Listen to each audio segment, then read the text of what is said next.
விசேட செய்தி ஒன்றோடு உங்களை இணைத்துக் கொள்கிறோம். நேற்றிரவு முதல் பலஸ்தீனத்தினுடைய ஹமாஸ் அமைப்பை இலக்கு வைத்து என்று கூறிக்கொண்டு பலஸ்தீனத்தினுடைய பொதுமக்கள் இலக்கு வைத்து இஸ்ரேல் மீண்டும் தாக்குதலை ஆரம்பித்திருக்கிறது. யுத்த நிறுத்த ஒப்பந்தம் அமுலில் இருக்கக்கூடிய நிலையில் இந்த நிலையில் ஏற்பட்டிருக்கக்கூடிய இழப்புகள் அமெரிக்க ஜனாதிபதி என்ன குறிப்பிட்டிருக்கிறார் என்பது தொடர்பான விரிவான தகவல்களை வழங்குவதற்காக இணைந்து கொள்கிறோம். அன்பான நேயர்களே, இஸ்ரேல் பாதுகாப்பு படைகள் நேற்று நள்ளிரவு முதல் இதுவரை நடாத்திய தாக்குதல்களில் அன்னளவாக 63க்கும் மேற்பட்ட பலஸ்தீனியர்கள் கொல்லப்பட்டிருப்பதாக ஒரே நாள் இரவுக்குள் சர்வதேச செய்திகள் தெரிவிக்கின்றன. கடந்த இந்த தாக்குதல்கள் ஆரம்பித்ததனை தொடர்ந்து 24 சிறுவர்கள் அதில் உள்ளடங்குகிறார்கள். அமெரிக்காவினுடைய நடுவராக இருக்கக்கூடிய இந்த யுத்த நிறுத்த ஒப்பந்தம் இப்போது சற்றே நிறுத்தி வைக்கப்படுவதாக அமெரிக்க ஜனாதிபதி தெரிவித்திருக்கிறார். குறிப்பாக அவர் தெரிவித்திருக்கிறார், ஹிட் பேக் டேக்கன் அவுட் என்கின்ற 2 ஆங்கில வார்த்தைகளை பயன்படுத்தி இருக்கிறார். அதாவது அவர் குறிப்பிட்டது, மறுதாக்கும் உரிமை இஸ்ரேலுக்கு இருக்கிறது, கண்டிப்பாக அவர்கள் தாக்குதல் நடாத்த வேண்டும். அதே போல இஸ்ரேலினுடைய பாதுகாப்பு படைகளினுடைய ஒரு இராணுவ வீரர் 37 வயது என்று நினைக்கிறேன், அப்படிப்பட்ட ஒரு வயதுக்கு உட்பட்ட ஒரு இராணுவ வீரர், அதற்கு மேற்பட்டவராக அவர் கொலை செய்யப்பட்ட ஸ்னைப்பர் தாக்குதல் இடம்பெற்ற விவகாரத்தை தொடர்ந்து தான் இஸ்ரேல் பிரதமர் மீண்டும் தாக்குதல் நடாத்த உத்தரவிட்டிருந்தார். அந்த சம்பவத்துக்காக வெறும் பலஸ்தீன மக்கள் என்ன செய்வது என்றால், பலஸ்தீனத்தினுடைய ஹமாஸ் அமைப்பை ஏற்கனவே குறிப்பிட்டிருந்த அந்த தாக்குதலுக்கும் நமக்கும் தொடர்பு இல்லை என்று, தாங்கள் தாக்குதலை நடாத்தவில்லை என்று, அந்த இஸ்ரேல் இராணுவ வீரன் மீது நடாத்தப்பட்ட தாக்குதலை தாங்கள் நடத்தவில்லை என்று ஹமாஸ் கூறியிருக்கிறது. ஏற்கனவே கூட இஸ்ரேல் இராணுவ வீரர்கள் 3 உயிரிழந்த சம்பவம் உங்களுக்கு ஞாபகம் இருக்கும். அதுவும் இந்த யுத்த நிறுத்தத்திற்கு பிறகு இடம்பெற்றது. ஹமாஸ் நடத்தியதாக கூறி இஸ்ரேல் ஏற்கனவே தாக்குதல் நடாத்தியது. ஆனால் பின்னர் கண்டுபிடிக்கப்பட்டது அது இஸ்ரேலினுடைய புல்டோசர் ரக வாகனம் வெடித்து சிதறியதில் ஏற்பட்ட விபத்து என்று. அவை இதுவும் அதே போன்ற ஒரு சம்பவமாக இருக்கலாம். இஸ்ரேலுக்கு தேவை இப்போது யுத்தத்தை ஆரம்பித்து முன்கொண்டு செல்வதற்கு தான். இப்போது இந்த ஒளிப்பதிவு இடம்பெறுவது மதியம் 12 மணி கடந்து.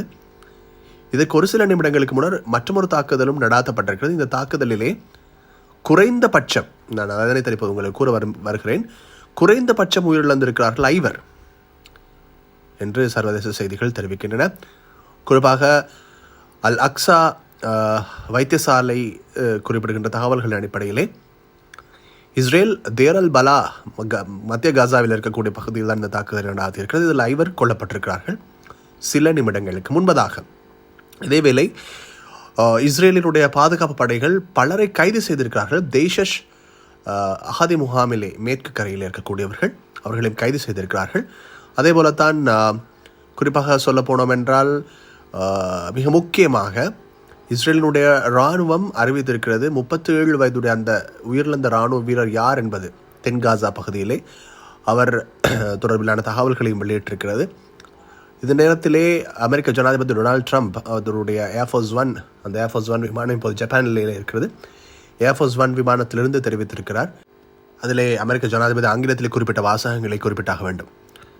As I understand it, they took out an Israeli soldier. So the Israelis hit back and they should hit back. When that happens, they should hit back என்று அவர் குறிப்பிட்டிருக்கிறார். அதே போல nothing is going to jeopardize என்றும் அவர் அந்த வார்த்தையை அதாவது சேர்த்திருக்கிறார். You have to understand Hamas is a very small part of peace in the Middle East and they have to behave என்ற ஒரு வார்த்தையும் அவர் சேர்த்திருக்கிறார். அதே போல if the Hamas are good, they are going to be happy, and if they are not good, they are going to be terminated. Their lives will be terminated என்றும் அவர் தெரிவித்திருக்கிறார். Nobody knows what happened to the Israeli soldier, but they say it was sniper fire and it was retribution for that, and I think they have a right to do that என்று குறிப்பிட்டிருக்கிறார். அதாவது இஸ்ரேலினுடைய மறுதாக்கும் உரிமை பற்றி தான் அவர் குறிப்பிட்டிருக்கிறார். ஹமாஸினுடைய அளவுகோலை அவர் தெரிவித்திருக்கிறார். ஹமாஸ் ஒன்றை புரிந்து கொள்ள வேண்டும், அவர்கள் நன்றாக செயற்பட்டார்கள் என்றால் அது அவர்களுக்கு நல்லது, இல்லாவிட்டால் அதனுடைய விளைவையும் அவர்கள் தான் எதிர்கொள்ள வேண்டி வரும் என்றும் அவர் குறிப்பிட்டிருக்கிறார். அதே போல ஸ்னைப்பர் தாக்குதல் ஒன்று பற்றி அவர் குறிப்பிட்டிருக்கிறார். அதில் தான் அந்த இஸ்ரேல் இராணுவ வீரருக்கு இந்த விடயம் நேர்ந்திருக்கிறது என்று குறிப்பிடுகிறார். ஆகவே அந்த தாக்குதலுக்கான பதில் கொடுக்கின்ற உரிமையைத்தான் இஸ்ரேல் கொண்டிருக்கிறது என்று குறிப்பிடுகின்ற அவர், ஆனால் ஒரு இடத்தில் குறிப்பிட்டார், இஸ்ரேல் இராணுவ வீரருக்கு என்ன நடந்தது என்பது பற்றி யாருக்குமே தெரியாது என்றும் குறிப்பிட்டிருக்கிறார். இந்த நேரத்தில் தான் இஸ்ரேலினுடைய தாக்குதலில் குறிப்பாக மவாசி பகுதியில் இருக்கக்கூடிய ஒரு ஆம்புலன்ஸ் சாரதி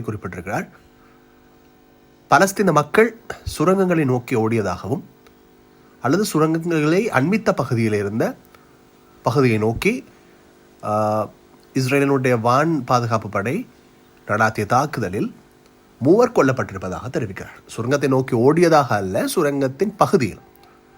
அதே போல் ஒரு தாயும் மகளும் கொல்லப்பட்டிருக்கிறார்கள் இஸ்ரேலுடைய வான் பாதுகாப்பு படைகளால். தல் அல் ஹவா பகுதியில் ஒரு வீட்டில் இருந்த போது, காசாவினுடைய மிக அருகில் இருக்கிறது வட பகுதியிலே அல் ஷிஃபா வைத்தியசாலை அதனை தெரிவித்திருக்கிறது. அதே போலத்தான் அல் அவுதா வைத்தியசாலை தெரிவித்திருக்கிறது. மத்திய காசாவினுடைய பரீஜ் அகதி முகாமிலே 5 பேர் கொல்லப்பட்டிருக்கிறார்கள், அதுவும் ஒரு வீட்டில் தான். அதேபோல் இன்னும் 3 கொல்லப்பட்டிருக்கிறார்கள் ஒரு பாடசாலையிலே, பைத் லஹியா பகுதியிலே. அங்கே தங்கியிருந்த மக்களில் அவர்களும் கொல்லப்பட்டிருப்பதாக தெரிவிக்கப்படுகிறது. மிக முக்கியமாக ஆரம்ப கட்டத்தில் 20 பேர் கொல்லப்பட்டார்கள், இப்போது 63 வரை உயர்ந்திருக்கிறது. நெதன்யாகுவினுடைய ஒரு கொடூரமான கரங்களால் அது நடைபெறுகிறது இணை சுத்திகரிப்பு.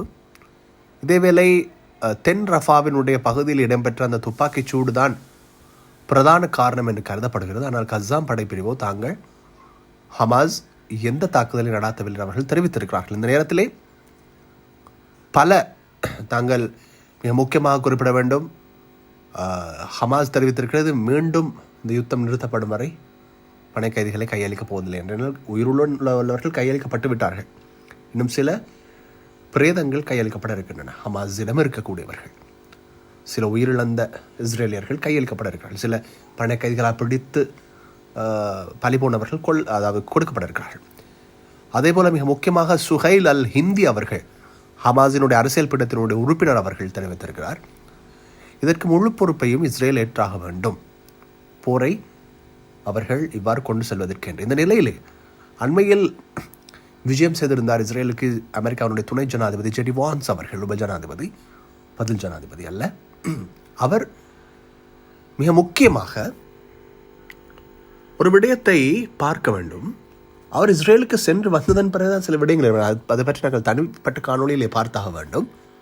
அவர் குறிப்பிட்டிருக்கிறார், 2 தரப்புமே போர் விதிமுறைகளை மீறுகிறார்கள் என்று. இது மிக முக்கியமான ஒரு விடயத்தை எங்களுக்கு குறிப்பிடுகிறது. ஆனால் அதனை தனிப்பட்ட காணொலியில் பார்த்தால்தான் உங்களுக்கும் அது பொருத்தமாக இருக்கும். எனவே மிக முக்கியமாக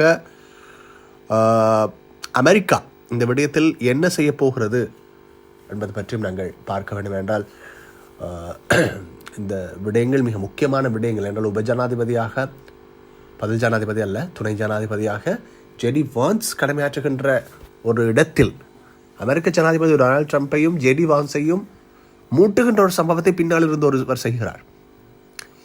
அந்த ஜெடி வான்ஸ் உப ஜனாதிபதியாக, துணை ஜனாதிபதியாக, 2வது நிலை ஜனாதிபதியாக இருக்கின்ற போது யார் அதனை செய்கிறார் என்பது உங்களுக்கு தேவைப்படுகின்ற ஒரு தகவல்.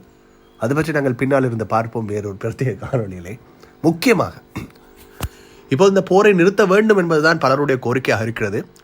அமெரிக்கா நேற்றைய தினத்தில் குறிப்பிட்டிருந்தது, இதனை நாங்கள் போரை நடாத்த விட மாட்டோம் என்று. இப்போது அமெரிக்க ஜனாதிபதி தெரிவித்திருக்கிறார், நடாத்தும் உரிமை இவர்களுக்கு இருக்கிறது என்று. எனக்கு தெரியவில்லை உண்மையிலே அந்த இஸ்ரேல் இராணுவ வீரர் இந்த போராளிகளினுடைய தாக்குதல் கொல்லப்பட்டிருந்தால் போராளிகளுடன் நேராக அதை பார்த்து கொள்ள வேண்டும். அப்பாவி மக்கள் ஏன் கொல்லப்பட வேண்டும்? யார் 63 பேர் கொலை செய்யப்பட்டிருக்கிறார்கள். அந்த 63 பேர் இணைந்தா இவரை கொலை செய்தார்கள்? என்ன இது புரியவில்லையே. சர்வதேச மன்னிப்பு கூட வழங்க முடியாத ஒரு நிலையில் இஸ்ரேல் பிரதமர் இருக்கிறார். மிகப்பெரிய ஒரு கொடுங்கோலராக மாறுகிறார்.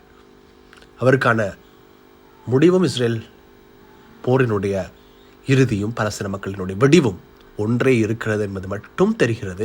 அது விரைவில் நடக்கும் என்றும் எண்ண தோன்றுகிறது. அந்த எண்ணங்கள் நிறைவேற வேண்டும். முக்கியமாக அந்த எண்ணங்கள் பிரதிபலிக்கப்பட வேண்டும் என்று பிரார்த்திப்போம். தொடர்ந்து இணைந்திருங்கள் அன்பான நேயர்களே.